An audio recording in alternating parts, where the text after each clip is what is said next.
Tonight, Hunter's joining us to tell our Bible story, and it's going to be 3 really fast object lessons that Jesus told. He told the stories about things they needed to know back then, and you can still learn from it today, can't you? Mm-hmm. And we're going to do light, salt, and the golden rule. And we're going to talk about rules in the Bible.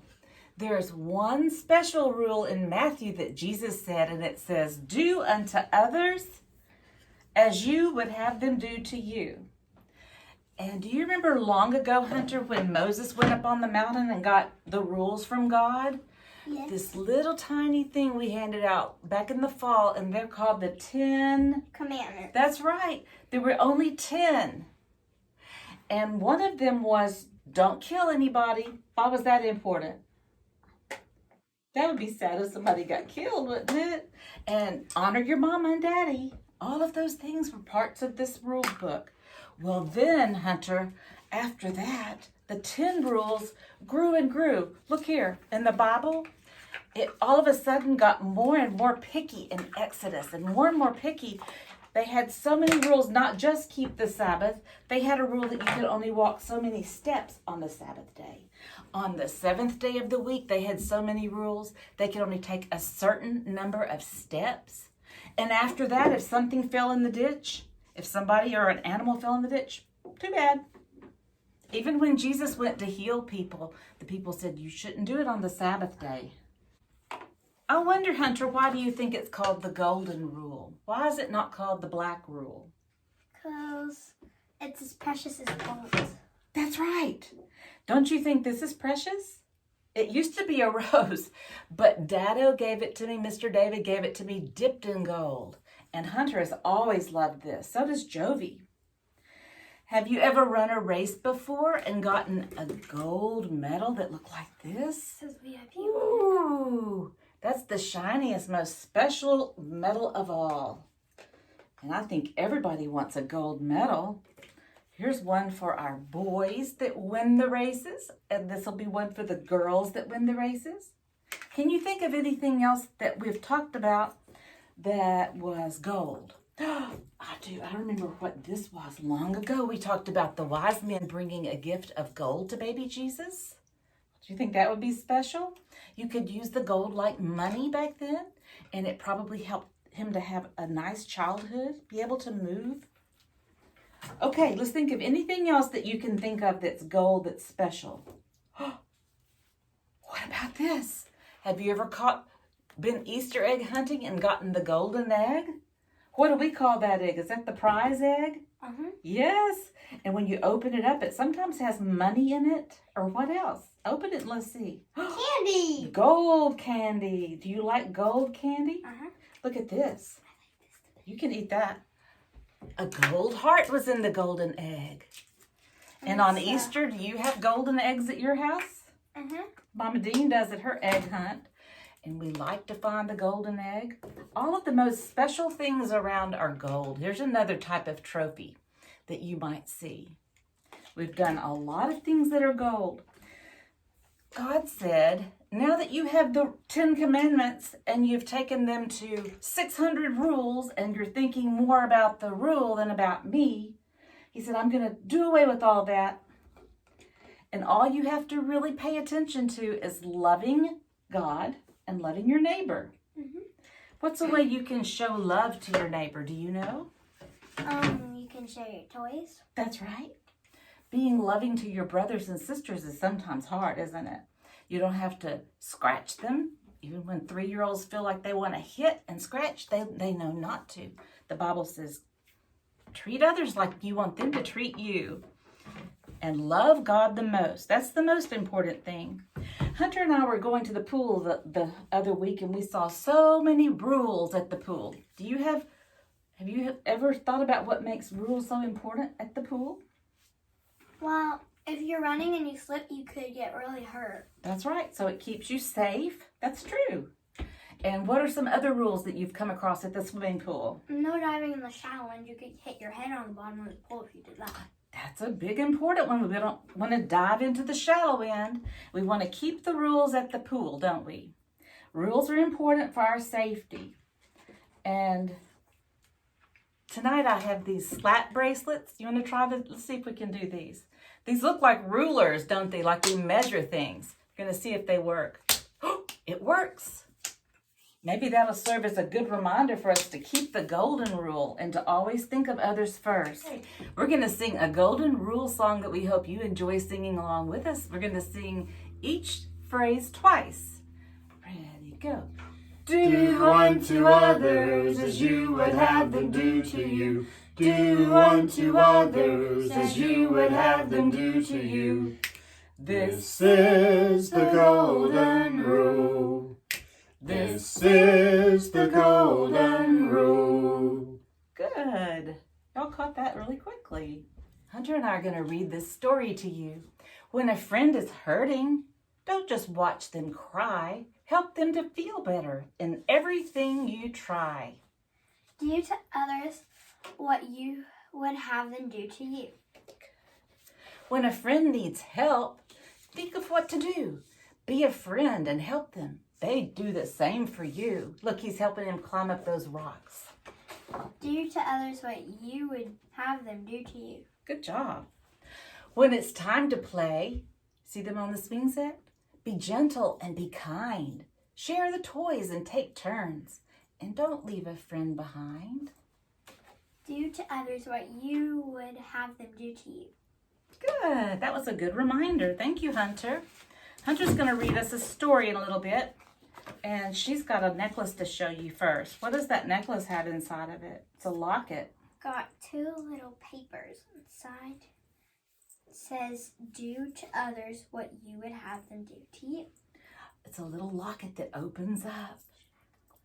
Yeah, you can close it. And we printed off the Bible verse so she can remember it. Just like Sister Bear. We're going to read the story about Sister Bear. Yeah, you can. You can go around and show it. Hunter has a locket just like Sister Bear. She's going to come close to the camera and show you inside her locket. We printed off some words that are the Bible verse tonight. You see it says, do to others what you would have them do to you. Thank you, Hunter. Okay. Jesus taught the people that we should be like salt. Why in the world do you think we're like salt? That's an odd thing, isn't it, Hunter? Mm-hmm. Let's show what salt looks like. Can you pour your salt in there? Yes. Oh, do you like anything that's salty? I like pretzels. Those are delicious with salt on them. Do you know that salt has a lot of usage? It can be used for so many things. It can be put on meat like ham or bacon, and it can keep it out of the refrigerator that way. You don't even have to refrigerate it. It saves it. It has all kinds of uses, doesn't it, Hunter? Yes. Did you know that we even use salt to melt snow this past week? Is yours coming out? Now, we're going to use all this salt next week when we make our craft next week. So she's helping me get it all out. But you can see what a beautiful pile of snow she's made. Okay, that's plenty. I think that's great. She's gotten most of it. Good. There's still a lot in there. One thing that I love that has salt in it, and Hunter does too, you may like this too. We're going to show you one of our favorite foods that has salt in it. A great big pickle. I used to get these all the time. They're going to be a dill pickle, so they're a little bit salty and spicy. But the thing that's so delicious to me about the pickle is the pickle juice. You can just maybe taste the juice if you don't want to take a bite. Sometimes when we're little, we aren't used to strong tastes. But oh my goodness, I love pickles. Do you love them, Mr. David? Mm-hmm. Yummy. To make a pickle this delicious, you know what you have to put on it? Vinegar. Vinegar, that's right. Do we have vinegar here? Mm-hmm. Yeah. And you have to put salt. And you have to use cucumbers to make pickles. Yes, and Hunter and I love to chop up cucumbers. We're going to make us some in a minute. We're going to put some vinegar and some salt on it. But what would happen, Hunter, if the salt lost all of its flavor? It would just taste like what? It just tastes like a regular vinegar pickle. Like a vinegar pickle. So it wouldn't be as good, but it would not be as delicious at all. Would you like to take a great big vinegar drink to see what that would taste like? I bet you wouldn't mind. I already accidentally lit my finger from sticking it in apple cider vinegar. This is just plain vinegar. Will you think that would be as tasty on a pickle? No. You want to try that? Let's see how you like it. I'll have some water really close by. Try it. Don't breathe it in. Take a big gulp. I want to get my orange juice close. If you do it, I'll do it. Okay. 1, 2, 3. Big gulp. Oh man. Would that be good on the pickle without the salt in it? All I did was lick it. I'm going to take a great big gulp too. Mm-mm. Wow. It tastes like Easter egg dye when you used to dye the Easter egg. Where's your hand smell like it too? So what would we do if we tasted pickles just having vinegar on them? That would be terrible. Disgusting. It needs the salt, doesn't it? Mm-hmm. Jesus wants us to be the salt of the earth. He told that to his disciples. And Jesus also said one more thing. That tasted horrible. He said, I am the light of the world. And he said, if you follow me, you'll be in the light. You'll be on the path with light in it. And if you don't, you'll be walking in darkness. So we want to learn all the things that Jesus says, don't we, Mr. David? And a long time ago, they probably didn't have a flashlight, but I bet they had a lantern maybe or a candle. So Jesus used light to teach about him. He used salt to teach us all of the things that are helpful about salt. Some of the sermons that he's taught have funny things in them that we wouldn't all of a sudden think that was a great thing to teach about. But he also told us about the golden rule. And that's another funny thing. All of those stories, I think, are in the Gospels. I know the golden rule's in Matthew 5. And the light of the world is in Matthew 5, the Sermon on the Mount. Okay, next week we're going to be using salt. So get some cheap salt. Don't get this kind. I had to spend a lot on this kind because our town bought up all the cheap salt to get their snow melted. And I couldn't find a big flashlight because this is the only one they had left at Walmart because everybody's electricity went out during the snow. But we're going to make mud Play-Doh, chocolate mud Play-Doh next week. And we're going to talk about with salt. Did you know you put salt in Play-Doh? You don't need to eat it, but it helps to make it firm. We're going to talk about Jesus healing the blind man. And the Bible Bear is going to get glasses. Did you know that? Hunter's going to get an eye exam and the Bible Bear's going to get eyeglasses. So be sure to join us next week. We missed you last week, but we'll see you soon. Bye-bye. Don't you think we can use some of that, Dave? I did not. The vinegar. Who knew it was going to be like a second when it hit you like twice? It hit you like right as it touched your tongue. Okay. When we used to kill the hogs at the farm, if we had just cut a piece of meat like this and put it outside, it would have rotted. But with salt on it, it turned it into things that were delicious like country ham, special things that we ate at Christmas. And my grandmother would go outside, out to the smokehouse, and cut a slab of bacon, and she would fry it for our breakfast, Hunter. It made the house smell so good, just like bacon. It kind of smelled like this. Do you like country ham, Mr. David? I love it. Did you like to have breakfast at the farm when Grandmother Pug would cook our bacon? Oh, yeah. She was such a good cook. And they kept it from getting rotten by putting salt on it. Long ago, they didn't have refrigerators. Salt helps to preserve meat by making it difficult for bacteria and microorganisms to grow. It makes them dry up so that they can't cause the meat to get rotten. Do you have bacteria in that? Hope not. Thank you, Jesus, for all those valuable lessons. Hunter, go ahead. I'm going to read Berenstain Bears and the Golden Rule.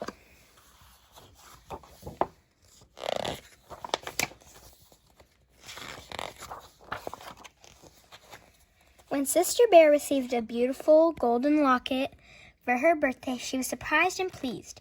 It was shaped like a heart, and it had her name on it. Happy birthday, dear, said Mama and Papa Bear, giving her a big hug. Sister tried the locket on and looked at herself in the mirror. I love it, she said. I'm going to wear it all the time. It opens up, said Papa. Look. He showed her the little golden clasp that you press to pop the locket open. Neat, said Sister. She looked inside, expecting to find a little picture or a mirror or something, but all that she could see inside the locket were a few simple words. Do to others what you would have them do to you. Sister was puzzled. The words seemed familiar, but she wasn't sure why. What's this? She asked. It's the golden rule, explained Mama. What's that? Sister answered. Mama's eyes widened. The golden rule is one of the most important rules there is, she explained. That's why we have always had it hanging up on the wall of our living room. She pointed to the framed sampler above their mantelpiece. Sister gazed up at it in amazement. She had seen that sampler every day of her life. No wonder the word seemed familiar. Oh, she said, a little embarrassed. I never really thought about what it said before. What does it mean? The golden rule, Papa explained, tells you to treat other people the way you want to be treated yourself. Why is it inside my locket? She wondered. It's a golden rule inside a golden locket for a little golden princess, said Papa, giving her a big kiss. It's called the golden rule, explained Mama patiently, because it's precious, just like gold. But it's not about the gold you wear around your neck or on your finger. She held out her wedding ring. It's about the golden treasure you keep inside your heart. The heart shape of the locket is meant to remind you of that. Sister thought it over. She didn't really get it, but that was okay. She loved the new locket anyway. The next day before school, Sister showed off her new treasure to her friends Lizzie, Millie, Anna, and Linda. They oohed and awed over it in every satisfying way. What's all the fuss about? Asked a voice. It was Queenie McBear and her gang.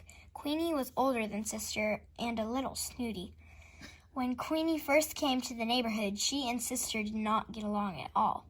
Queenie made fun of her and got Sister's friends to join in. That was Sister's first experience in a crowd, a group that makes itself feel big by making others feel small. Oh, hi, Queenie, said Sister. I was just showing the kids my new locket. Over the years, Sister learned to get along with Queenie, but they never were the best of friends. Let's see, said Queenie. She looked the locket over. She was not impressed.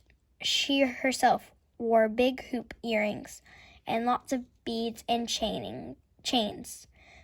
Cute was all she said as she walked away with her friends. Queenie still had her own in crowd. They were a group of the older girls who liked hanging out together and acting cool. Mostly they spent their time painting their nails and giggling about boys. That was okay with Sister. She had her own group of friends to hang out with. But it never occurred to her that this might be any kind of problem until the new girl came to school. Her name was Susie McGrizzy. It seemed like a funny sort of name. For one thing, it had lots of Z's in it. The new girl herself seemed a little funny too. Her clothes weren't exactly cool, and she wore her hair up in pigtails, which was definitely not the standard Bear Country school style. Besides, she had thick glasses and braces, not the cool kind with lots of different colors like Millie wore, just plain old braces. On her first day, of course, the new girl didn't know anyone at all. At recess, Sister noticed her standing off by herself in a corner of the playground. She looked sort of sad and lonely. Sister was thinking about going over and introducing herself when Lizzie and Anna came up. Hey, Hi, Sister, said Lizzie. We're getting together a game of hopscotch. Millie and Linda are over there. Come on. She began to follow them, but she paused and glanced back to where the new girl was standing all by herself. The new girl looked lonelier than ever. Wait a minute, said Sister. What about that new girl? What's her name? The one over there? Maybe we should invite her to join in. She looks pretty lost and lonely. That'll be kind. The other girls were surprised. Susie Woozy Face, and said Lizzie doubtfully. She has weird clothes, said Anna, and those corny pigtails, said Lizzie. Not to mention those clunky glasses and braces, added Anna. Well, said Sister, discouraged. I just thought. Oh, don't worry about old Susie MacWoozy, said Lizzie, taking Sister's arm. She'll be fine. She'll find some other cubs to play with. Cubs more her type. Come on. Sister allowed herself to be led away to the hopscotch game. She felt a little worried about Susie MacWoozy, but though she couldn't exactly say why, but she soon forgot all about it while playing hopscotch with her friends.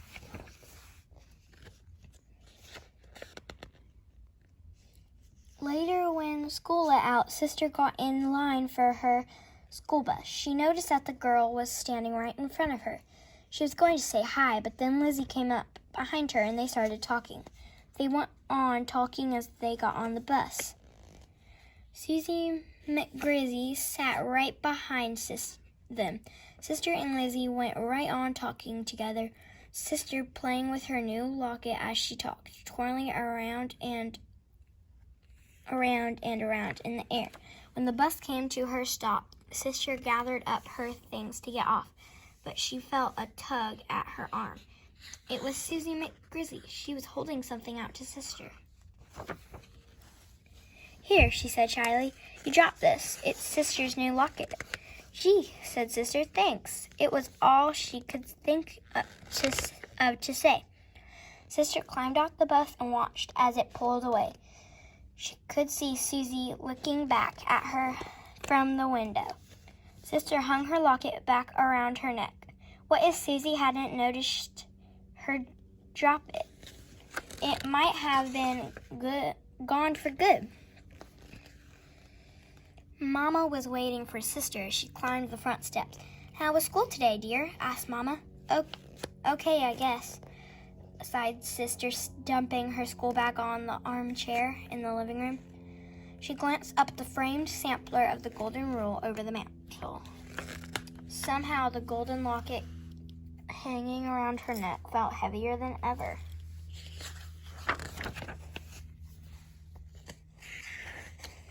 That evening at dinner, Sister was unusually thoughtful.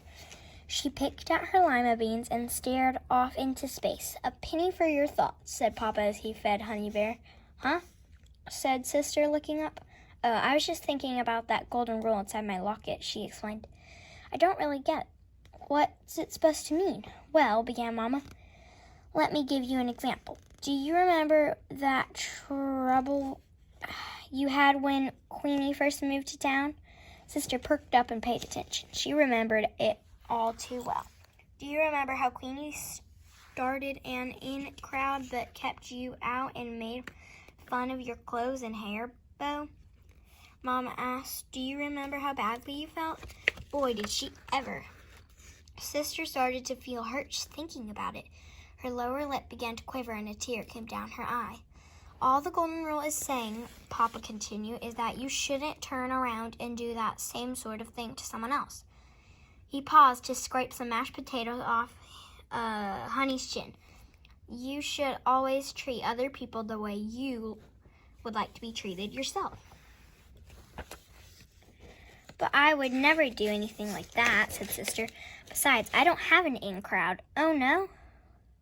Said Brother, who had been taking all this in. What about Lizzie and Anna and Millie and Linda?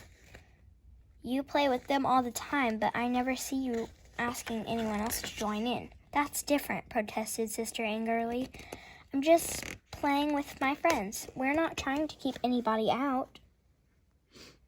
Of course not, dear, soothed Mama.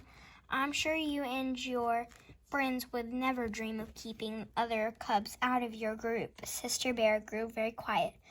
Now that she thought it over, she wasn't quite so sure. Not so sure at all. The next day at recess, as soon as Sister came outside, she looked around the playground for Susie McGrizzy. She soon spotted her sitting off by herself under the big oak tree at the edge of the schoolyard and reading a book. Sister marched right up to her. "Hello, Susie," she said brightly. Susie looked up in surprise. "Hello," she said shyly. "I'm Sister Bear, and my friends and I are going to play some hopscotch," Sister told her. "Would you like to join us?" Susie's face lit up. "Oh, I'd love to," she said with a big bracy grin. "I love hopscotch." "Terrific," said Sister. "Do you want to see my locket?" "Sure," said Lizzie. "Okay," said Sister. "Come on, I'll show it to you. Over there." Sister took off and Susie chased her, laughing across the playground to the hopscotch square where Lizzie, Millie, and Anna and Linda were waiting. Sister's golden locket gleamed in the sun as she ran.